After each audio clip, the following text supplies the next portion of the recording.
was probably like speeding my balls off on off on Ritalin. That's pretty much what it is. It's speed, right? Yeah, I think it's a molecule away from meth, like legit. Yeah. Yeah. So is Adderall. Yeah. Same thing, but same effects, I guess. Yeah.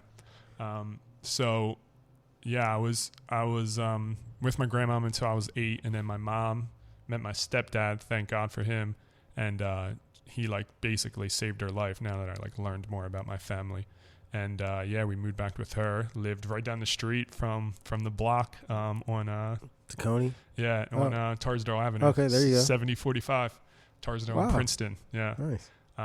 So yeah, I lived there until high school, and then still on Ritalin, still just like, So moving back with your mom didn't really change. No, it was just like, hey, right. This is what you've been doing. Yeah, so yeah, you're just going to keep doing it. it. It's the mid-90s, right? Like, put this kid on Ritalin. It's this new thing. Like, and then, people didn't know yet. It was just like, oh, this is going to help him concentrate and calm down. Because if not, he's a kid.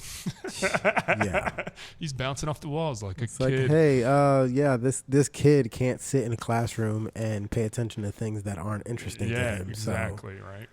My mom didn't want me going to high school in Philly, which at the time it was like the ultimate betrayal, right? Like you're 13, you're about to go to high school, and you're like, nah, we're moving. You're like, wait, what? We're moving? Yeah, this is the most, what is it?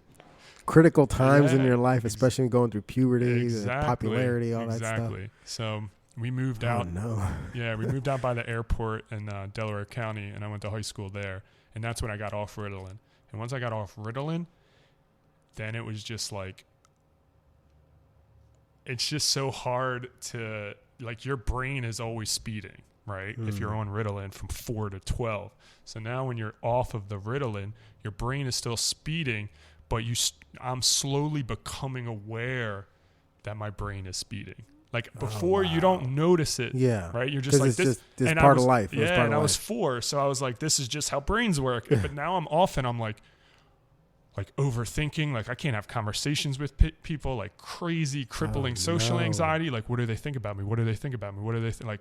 Ultra. Like you had time to think. Yes, all the time to think, but none of the time to like process and remember anything that you thought of, because you have so many thoughts, right? It's kind of like Instagram, right? Like you're constantly scrolling, but if I was like, what was that first meme you saw before you opened Instagram? You don't remember. No. That's how my brain was, and it's better now. But that's a whole. We'll get to that. But so what do you do when your brain's like that and you can't talk to people?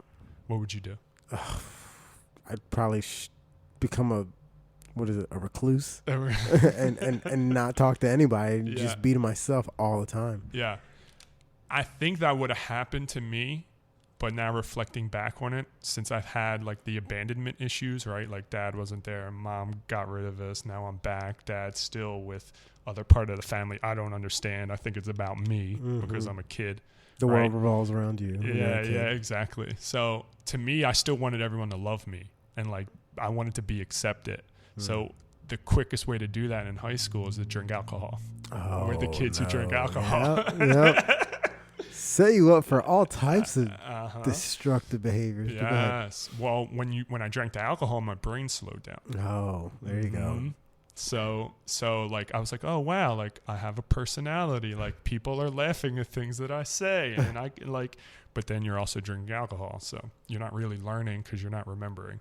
So I wasn't like an alcoholic or anything, but like I found drinking in like 9th grade, and I would drink just like whenever it was sociable with like the other high school kids. And pretty much just did that throughout college until like my mid-20s, when I had my own little awakenings, and then literally did a complete 180 of my life. Yeah, and now you're a teacher. What a story, man. And this is literally like day one, the first thing I tell my students. Like, I was a liar, I was a cheater, a manipulator, right? Once I got to college, and I was like, oh, okay, like I have an overthinking brain. I can use this to my advantage because I can stay a couple steps ahead of people. So how do I use people to get what I want? Like, that was my mentality. Yeah.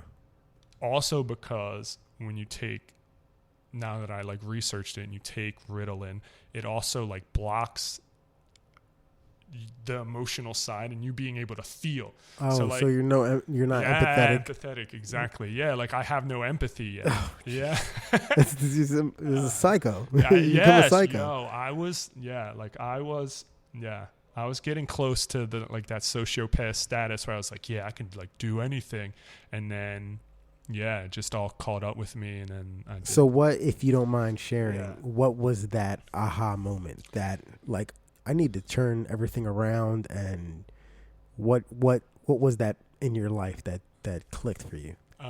What happened in my life that clicked for me is getting called out on stuff by like the people along the way, but then also losing something that I didn't want to lose. And then when I finally was honest about it and I did open up and I did tell the truth, that person forgave me.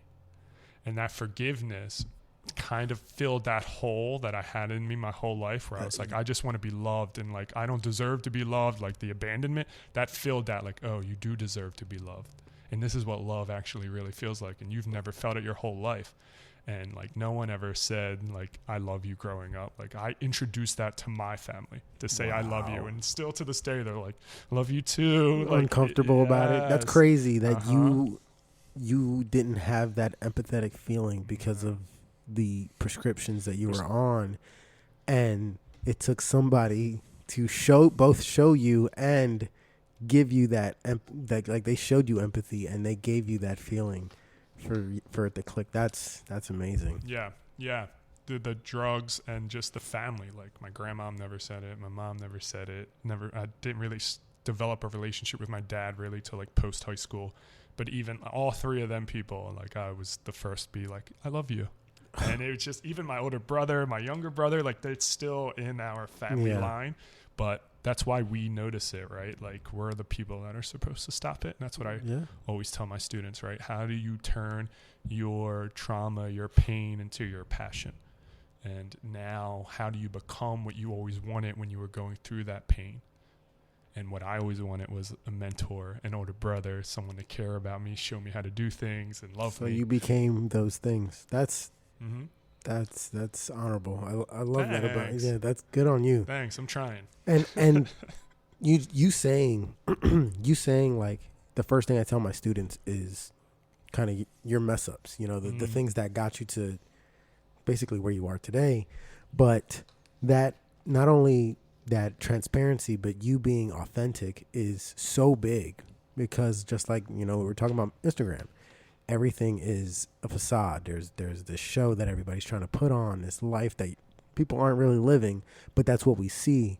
And kids are super impressionable when it comes to things of that nature. And for you to open up with just that, immediately you are garnering that connection for people to be like, oh, this guy's got something. He's not just a regular teacher. Yeah. It's like, dude, this new teacher I got. Yeah. Had a crazy ass life. You know what I mean? So, just moving towards the education side of things, what are some of the huge problems that you're seeing in the education system on a day-to-day basis? And some of the things that, like we said, you're stuck in a classroom, not interested in things, and the only time we are interested is when we're actively doing something outside of the classroom. Yeah. So just take it with a grain of salt, I've only taught, right? And some people always check me on this. I've only taught at this school for 7 years, and I'm teaching the high school dropouts. So people are like, it's not that bad in regular school. And I'm like, I feel like that's more difficult. No, exactly. And I'm like, well, that's not what my student is telling me who came from these school district schools, right? Mm-hmm. Like they're telling me the nightmares. They're telling me like they had to leave because learning wasn't happening in a classroom. So I've only worked at this one place, but based on what I have seen and what my students have told me, I would say there's 3 big problems in Philadelphia, if we're going to put a number on it. One is literacy. It's unbelievable how just our young people don't know how to read. They don't. Like, I don't know why it's not front page news. Not only that, but they have trouble speaking English. Yes, exactly. Yeah, speaking anything, right? Like just anything face to face, right? With technology plays a huge role in it. It's not completely the school's fault because, I mean, are you going to read a book or are you going to read or watch something on YouTube? Right. Or are you it's more engaging, but that's exactly trying to sell you something. Exactly. And then reading is like, hey, you have to sit down and focus on this thing for longer than the tablet game you were playing since 4 years old or 3 years old. Right? Like you need to sit here. This page does not light up. It does not give you any rewards. It does not give any of your dopamine rush that the phone gives you. You have to use your imagination. Yeah. Right? Yeah. And if your imagination doesn't get cultivated at an early age, it's very hard. So yeah, literacy is a huge problem in Philly. Not to cut you off, but do you attribute that to why some kids want to be, or they're kind of growing up older than when we were young? I think the growing up older is students or young people think that they think adults have it figured out because of the facade that an adult can put onto a child, especially when a child doesn't have a large vocabulary. Gotcha. So like if the adult is saying one thing and they're the only words that you know and you don't know how to challenge that or ask the right questions, you're just going to think that's reality, right? Like that's the value of reading, right? Mm-hmm. If you don't know how to read, you're going to be stuck on a hamster wheel because you're going to be trying to solve your same problems with the limited words that you know in your brain. Yeah. Right? Yeah, for sure. We think in words or we think in pictures. If you don't know a word or a picture, like you're not going to be able to solve any of your problems. It's not going to come to you while you're having exactly. a serious discussion. Exactly. And then you're kind of stuck and the conversation dies. Yes, exactly. So I think the young people wanting to grow up so fast is a multitude of things, right? It's entertainment, it's social media, but it's also thinking that things are just going to like get better or like which is going to come to us with time, right? It's the I'll wait till tomorrow and then when I'm older I'll know, like we'll figure it out. But that term, you only figure it out when you get out of your comfort zone, when you go do the things that the other people aren't doing, when you do your 75-day challenge, right? Do what others aren't willing to do and you'll get what they don't have. But if you're doing what everyone else wants to do or is doing, you're only going to go as far as they go.